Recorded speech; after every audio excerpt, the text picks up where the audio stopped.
नमस्कार. आज आपण आपल्या सहकार विषयातील हे 5वं प्रकरण आहे.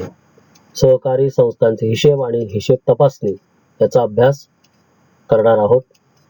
आपण यापूर्वीच्या तासिकाना या प्रकरणाचा अभ्यास आपण सुरू केला. याच्यातील जे काही उपघटक आहेत ते उपघटक आपण अभ्यासलेले आहेत.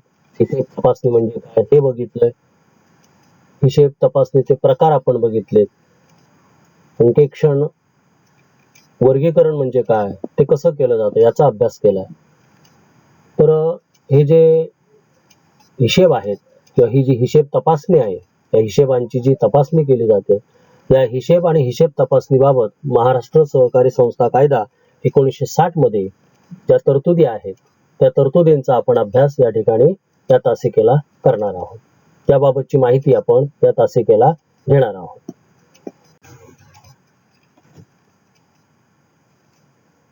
महाराष्ट्र सहकारी संस्था कायदा 1960 आणि त्यातील जे नियम आहेत त्या नियमानुसार सहकारी संस्थांचं आर्थिक वर्ष जे आहे हे आर्थिक वर्ष कसं राहील याबाबतची तरतूद आहे. आता सहकारी संस्थेचं वर्ष, सहकारी संस्थांचं आर्थिक वर्ष, या सहकारी संस्थांचं आर्थिक वर्ष यालाच सहकार वर्ष असंही म्हणतात. हे सहकार वर्ष वेगळं आणि आर्थिक वर्ष असं वेगळं असं नाही. आर्थिक वर्ष म्हणजे सहकार वर्ष आणि सहकार वर्ष म्हणजे सहकारी संस्थांचं आर्थिक वर्ष.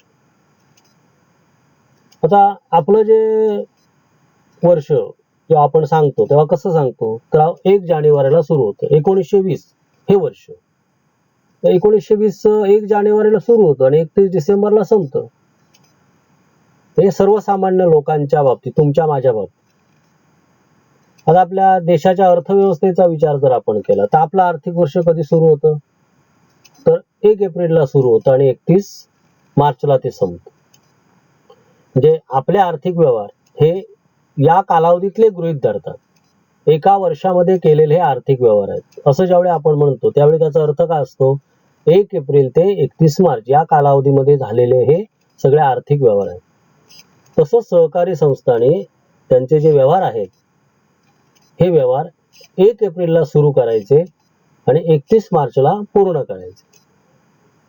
म्हणजे किंवा हे सहकार वर्षातले आर्थिक व्यवहार आहेत असं जेव्हा सहकारी संस्था सांगते, हा नफा जो आहे हा या सहकार वर्षातला आहे असं जेव्हा संस्था सांगते तेव्हा त्याचा अर्थ असतो 1 एप्रिल ते 31 मार्च या कालावधीमध्ये जे आर्थिक व्यवहार केले संस्थेने त्या आर्थिक व्यवहारातून झालेला नफा आहे, त्या सहकार वर्षातला तो नफा आहे. तर सहकारी कायद्यानुसार सहकारी संस्थांचं आर्थिक वर्ष, कामकाजाचं वर्ष हे 1 एप्रिल ते 31 मार्च असं राहील. सहकारी कायद्यानुसार सहकारी संस्थांनी कोणती हिशेब पुस्तकं ठेवली पाहिजेत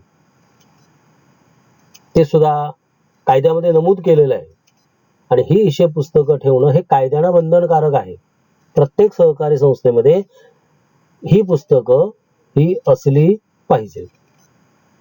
आता सहकारी संस्था जो काय आर्थिक व्यवहार करतात, जे देण्या घेण्याचे व्यवहार करतात ते लिहिण्यासाठी हिशेब पुस्तकं वापरली जातात.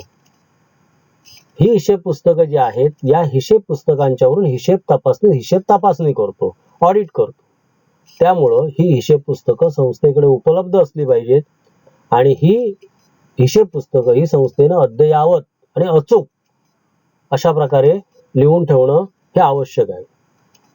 आता सहकारी कायद्यानुसार कोणती हिशेब पुस्तकं सहकारी संस्थांनी ठेवली पाहिजेत, तर सगळ्यात पहिलं जे हिशेब पुस्तक आहे, अगदी महत्वाचं हिशेब पुस्तक, ते म्हणजे संस्थेची कीर्द, त्याला जर्नल असं म्हणतात इंग्रजीमध्ये, किंवा मराठीमध्ये दुसरा शब्द आहे रोज कीर्द, रोज, डेली, दररोज, दररोजचे व्यवहार, रोजचे व्यवहार, दररोजचे व्यवहार या कीर्दीमध्ये, या वहीमध्ये लिहिले गेले पाहिजेत. संस्थेनं केलेला कुठलाही लहान मोठा व्यवहार असू दे, तो रोखीचा असू दे किंवा उधारीचा असू दे, तो या वहीमध्ये लिहिला गेला पाहिजे. कारण हिशेब तपासणी ज्यावेळी हिशेब तपासणी करतो त्यावेळी तो सर्वात प्रथम आपल्या समोर हिशेब तपासताना तो कीर्द वही ठेवत असतो आणि त्या कीर्द वहीवरून, या कीर्दीवरून तो संस्थेचे हिशेब हे तपासत असतो. त्यानंतर दुसरं जे हिशेब पुस्तक आहे ते रोकड वही. रोकड वही सामान्य खाते वही असते. त्याला सबसिडरीज असं म्हणतात. तर काही संस्थांनाही ठेवावी लागते. ज्या संस्था मोठ्या असतात, ज्यांच्याकडे रोखीने व्यवहार मोठ्या प्रमाणात होतात, दिवसाचे व्यवहार जे आहेत ते मोठ्या प्रमाणात होतात. म्हणजे आपले सिंधुदुर्ग जिल्हा मध्यवर्ती सहकारी बँक आहे. सिंधुदुर्ग जिल्हा मध्यवर्ती सहकारी बँकेचे दररोजचे व्यवहार फार मोठे आहेत, रोख व्यवहार. दररोज कितीतरी लोक पैसे काढायला येत असतात, पैसे ठेवायला येत असतात, कर्ज न्यायला येत असतात, कर्जाचे पैसे भरायला रोख व्यवहार असतात ना. जे रोख व्यवहार झाले दिवसभरातले त्या रोकड वहीमध्ये लिहावे लागतात. म्हणजे किर्द लिहिताना आधी रोकड वही ते पूर्ण करतात, रोकड वही लिहितात आणि त्याच्यानंतर मग संध्याकाळी म्हणजे त्यांचा जो कामकाजाचा वेळ आहे तो संपत आला की काय करतात, ही रोकड वही जी आहे तिच्यावरून किर्द लिहित असतात. त्याच्यानंतर सामान्य खातेवह्या ज्या असतात, सामान्य खातेवह्या लिहाव्या लागतात. आता सामान्य खातेवह्या म्हणजे काय, तर वैयक्तिक खाती या वहीमध्ये लिहिलेली असतात. एक छोटी वही असते हिशेब लिहून ठेवण्यासाठी. आता एक उदाहरण म्हणून तुम्हाला सांगतो. संस्थेनं वर्षभर लाईट बिल भरलेलं आहे. आता किर्दीमध्ये ते प्रत्येक महिन्याला लाईट बिल लिहिलं जातं. ज्या तारखेला ते भरलेलं असेल, ज्या दिवशी ते भरलेलं असेल त्या दिवशी ते किर्दीला असतं. पण खातेवहीमध्ये एका पानावरती म्हणजे प्रत्येक महिन्याला जे लाईट बिल भरलं गेलं, ज्या ज्या तारखेला भरलं गेलं त्या तारखेनुसार आणि त्या बिलाची रक्कम जी आहे ती लिहिली जाते. म्हणजे कोणत्या दिवशी बिल भरलं, कोणत्या महिन्याचं लाईट बिल भरलं आणि किती रक्कम भरली, किती रक्कम लाईट बिलापोटी संस्थेनं खर्च केली, हे त्या पेजवर असतं. म्हणजे होतं काय, तर वर्षाच्या शेवटी एकूण संस्थेनं वर्षभरामध्ये 1 एप्रिल ते 31 मार्च या कालावधीमध्ये लाईट बिलापोटी किती रक्कम खर्च केली, तर ते पान आपण उघडायचं, ते खातं उघडायचं. लाईट बिल ज्या ठिकाणी लिहिलेलं आहे ना त्याला म्हणायचं खातं. तर या ठिकाणी ते काय करायचं, ते पान ओपन करायचं, उघडायचं ते पान, ते पेज ओपन करायचं आणि किती लाईट बिल भरलं संस्थेनं आतापर्यंत हे शोधायचं. हे समजतं आपल्याला. आणि मग त्याच्यावरून मग तेरीच पत्रक जे आहे वर्षाच्या शेवटी बनवावं लागतं, ते तेरीच पत्रक तयार करता येतं. त्यामुळे सामान्य खातेवही आवश्यक आहे. एक दुसरं आणि एक उदाहरण सांगतो. कर्मचाऱ्यांना पगार दिलेला असतो प्रत्येक महिन्याला.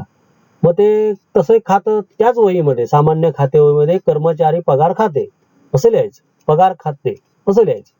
आणि मग ज्या ज्या तारखांना कर्मचाऱ्यांना जो पगार दिलेला आहे, एकूण पगार सगळ्या कर्मचाऱ्यांना एकूण पगार किती दिला तो त्याची रक्कम जी असेल ती लिहत जायची. मग वर्षाच्या शेवटी कर्मचाऱ्यांच्या वेतनावरती पगारापोटी संस्थेनं किती रक्कम खर्च केली हे समजतं. त्यामुळे ही सामान्य खातेवही ठेवावी लागते. तशीच वैयक्तिक खातेवही ठेवावी लागते. संस्थेचे सभासद जे आहेत त्यांचं एक रजिस्टर ठेवावं लागतं, त्याला म्हणतात सभासद नोंदवही. ही सुद्धा अतिशय महत्वाची आहे. हिशेब तपासताना हिशेब तपासनीस जो आहे, अंकेक्षक जो आहे तो सभासद नोंदवही मागून घेतो. भाग नोंदणी पुस्तक, सभासदांना संस्थेनं किती भाग विकले, किती रकमेचे भाग विकले हे भाग नोंदणी पुस्तकावरून समजतं. तसंच संस्था कर्ज रोखे विकणारी असेल तर कर्ज रोखे किती विकले, किती रकमेचे विकले, या गोष्टी हिशेब तपासणीसाला कर्ज रोखे नोंदवहीवरून समजतात. आणि म्हणून कर्ज रोखे नोंदवही सुद्धा संस्थांनी ठेवायला पाहिजे. आणि अतिशय महत्वाचं जे पुस्तक आहे, जे संस्थेनं आर्थिक व्यवहार केलेले असतात तर त्या व्यवहारांना व्यवस्थापन समितीची मंजुरी आहे का, सभासदांची मंजुरी आहे का, किंवा जे संस्थेनं निर्णय घेतलेत खर्चाबाबत, संस्थेच्या ठेवींच्या बाबत, संस्थेच्या कर्जाच्या बाबत, ते सगळे जे निर्णय आहेत हे या इतिवृत्त वहीमध्ये लिहिलेले असतात. कारण हे सभांच्या मध्ये निर्णय घेतले जातात ना, आणि सभांच्या कामकाजाची लेखी नोंद म्हणजे इतिवृत्त वही. त्यामुळे ही इतिवृत्त वही सुद्धा हिशेब तपासताना तपासणीसाला आवश्यक असते आणि त्यामुळे प्रत्येक संस्थेनं ही इतिवृत्त वही ठेवणं बंधनकारक आहे. नंतर पुढची जी तरतूद आहे ती म्हणजे वार्षिक हिशेब पुस्तके संस्थेनं कोणत्या कालावधीपर्यंत पूर्ण करायची आहेत. मगाशी म्हटलं मी की 31 मार्चला सहकारी संस्थांचं आर्थिक वर्ष संपतं, सहकार वर्ष संपतं. मग हे सहकार वर्ष संपल्यानंतर कायद्यानं 31 मार्च नंतर आणखी 45 दिवसाची मुदत दिलेली आहे या सगळ्या सहकारी संस्थांना. या 45 दिवसामध्ये सहकारी संस्थाने आपले जे हिशेब आहेत हे हिशेब पूर्ण करायचे आहेत. जी हिशेब पुस्तकं लिहिलेली आहेत त्याच्यावरती ज्या काय प्रोसेस करायची असतील, ज्या क्रिया करायच्या असतील ते पूर्ण करायच्या. आणि हे झालं की संस्थेनं आपली जी वार्षिक हिशेब पत्रकं जी आहेत ही हिशेब पत्रकं तयार करायची आहेत. म्हणजे तेरीस पत्रक तयार करायचं, नफा तोटा पत्रक तयार करायचं, काही संस्थांना व्यापारी पत्रक तयार करावं लागतं ते तयार करायचं. आणि अतिशय महत्वाचं हिशेब पत्रक जे आहे संस्थेच्या सांपत्तिक स्थितीचा आरसा दर्शवणारं जे पत्रक आहे ते म्हणजे ताळेबंद पत्रक, बॅलन्स शीट संस्थेचा. हा बॅलन्स शीट सुद्धा या 45 दिवसामध्ये या सहकारी संस्थांनी तयार करायचा आहे. आणि ही हिशेब पत्रकं जी आहेत ही तयार करताना त्याचा नमुना सहकारी कायद्याच्या पुस्तकात दिलेला आहे. या नमुन्याला न नमुना असं म्हणतात. या न नमुन्यामध्ये ही हिशेब पत्रकं जी आहेत ही हिशेब पत्रकं संस्थेनं तयार केली पाहिजेत. नंतर पुढची जी तरतूद आहे ती म्हणजे हिशेब तपासणी कोण करणार, हिशेब तपासणी कोणाकडे करून घ्यायची. अर्थात आपण इथं जी हिशेब तपासणी पाहतो ही वैधानिक हिशेब तपासणी बघतो आपण. वैधानिक हिशेब तपासणीच्या बाबत आपण चर्चा करतोय. अंतर्गत हिशेब तपासणी असते तो संस्थेचा स्वतःचा लेखापरीक्षक असतो, संस्थेनं नियुक्त केलेला असतो. तर आपल्याला आता बघायची आहे ती वैधानिक हिशेब तपासणी. वैधानिक हिशेब तपासणी जी वर्षाच्या शेवटी प्रत्येक संस्थेनं करून घ्यायला पाहिजे. आर्थिक वर्ष संपल्यानंतर पुढील 4 महिन्याच्या आत निबंधकाकडून आणखी 2 महिने मुदत वाढवून मिळते. गरज असेल तर निबंधकाला वाटलं या संस्थेला हिशेब पत्रक तयार करण्यासाठी हिशेब तपासणी करण्यासाठी आणखी 2 महिने अवधी दिला पाहिजे तर तो वाढवून देतो.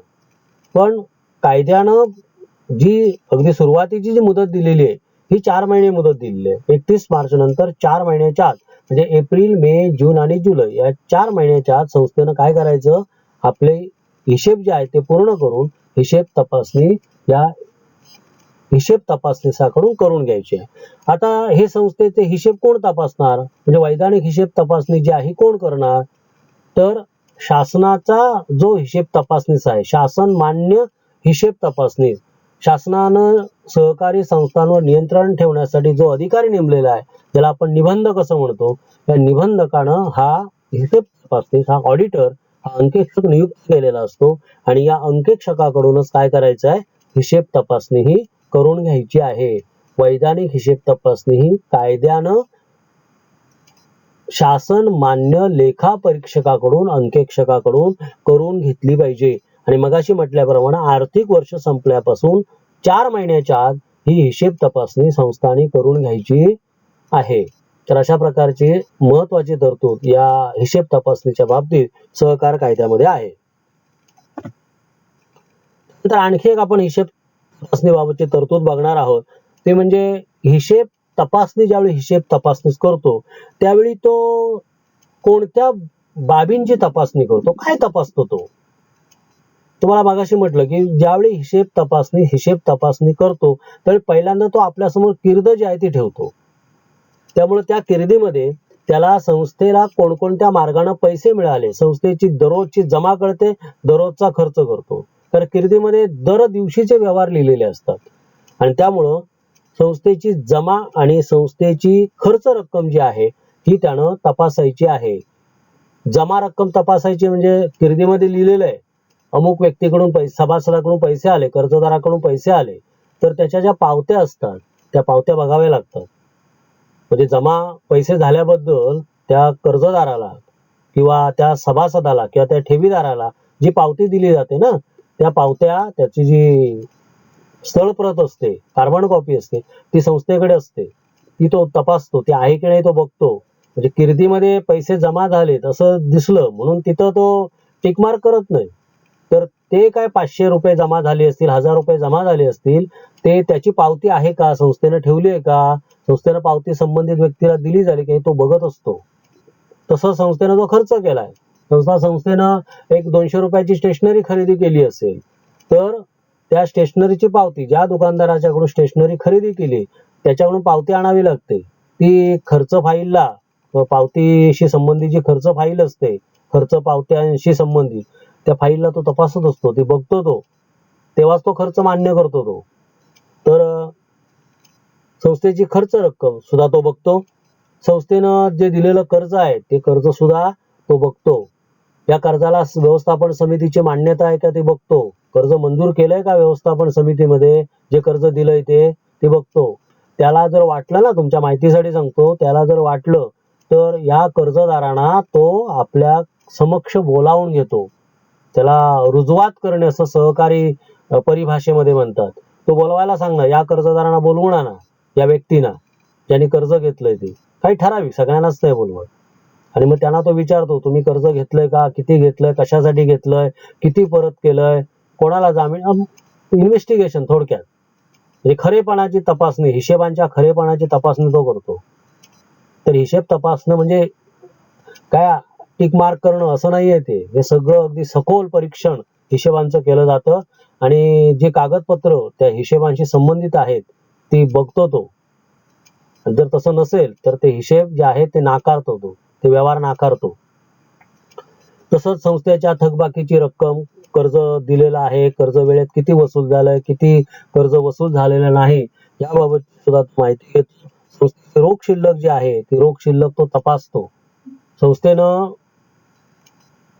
किर्दीमध्ये जी शेवटी म्हणजे 31 मार्चला किंवा ज्या दिवशी तो हिशेब पूर्ण करतो त्या दिवशी संस्थेकडे किती रोख शिल्लक आहे ती तो बघतो. त्या संबंधित व्यक्तीला म्हणजे अर्थातच सचिवाला तो विचारतो, तुमच्या हातामध्ये रोख शिल्लक किती आहे, बँकेच्या पासबुकमध्ये रोख शिल्लक किती आहे, हे सगळं तो बघत असतो. ते बघायचं आहे त्यांना कायद्यानुसार, कायद्यातल्या तरतुदीनुसार.